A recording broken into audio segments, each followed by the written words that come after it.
You've decided to move from Adobe Illustrator to Affinity Designer. Go to the Tools panel and create a shape. I'm just going to create a rectangle. And you see you've got these points, or nodes in Affinity Designer. Well, how to delete those?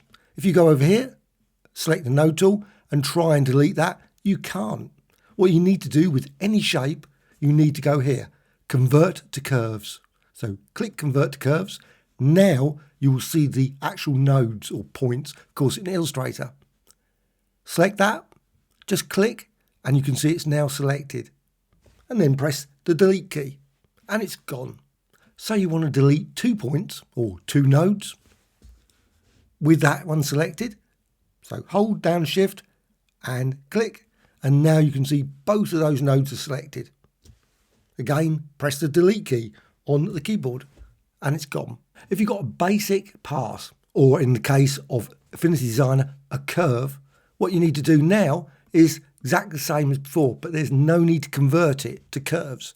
Simply go over here, node tool, make certain that's selected, and with that you can select the individual points or nodes. Click a node and then hold down the Shift, and then you can click other nodes.